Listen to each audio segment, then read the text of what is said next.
اللہ نے پچھلی قوموں پر ان کے انفرادی اعمال کی وجہ سے ان پر عذاب نازل کی، لیکن آج اگر ہم بحیثیت معاشرہ اپنا جائزہ لیں تو ہم ان تمام اجتماعی گناہوں کے مرتکب ہو رہے ہیں کہ جس کی وجہ سے اللہ پچھلی قوموں کو غرق کر چکا ہے۔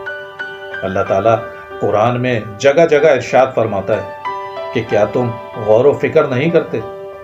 آج ہم اگر غور کریں تو ہم پر چھوٹے چھوٹے عذاب کی صورت، یہ جو مہنگائی، پریشانیاں، نت نئی بیماریاں جو ہم پر نازل ہو رہی ہیں، یہ اللہ کی طرف سے اشارے ہیں کہ سنبھل جاؤ اور سمجھ جاؤ، لیکن شاید ہم غفلت کی نیند سو رہے ہیں۔ میں آپ کے سامنے ایک چھوٹی سی مثال رکھتا ہوں جو آپ کو غور و فکر کرنے پر مجبور کر دے۔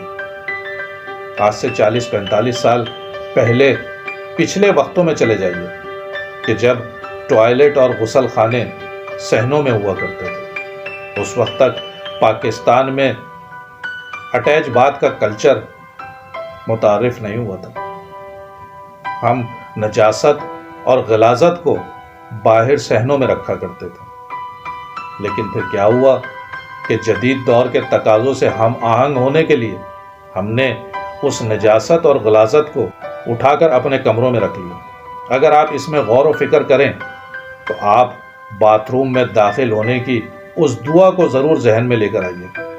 میں آپ کے سامنے وہ دعا اور اس کا ترجمہ پیش کرتا ہوں۔ بسم اللہ اللہم انی اعوذ بک من الخبث والخبائث۔ اس کا ترجمہ اللہ کے نام کے ساتھ، اے اللہ میں تیری پناہ میں آتا ہوں خبیث جنوں اور خبیث جنیوں سے۔ یعنی اس پہ غور کیجئے کہ جن خبیث جنوں اور جنیوں سے ہم اللہ سے پناہ مانگ رہے ہیں، ہم نے ان کی پناہ گاہیں صحنوں سے اٹھا کر اپنے کمروں میں کر دیں، اور پھر بھی ہم کہتے ہیں کہ ہمارے گھروں میں اثرات ہیں، ہمارا رزق تنگ ہوتا جا رہا ہے، ہم پر مسائل اور پریشانیاں آ رہی ہیں۔ کبھی غور اور فکر ضرور کیجیے۔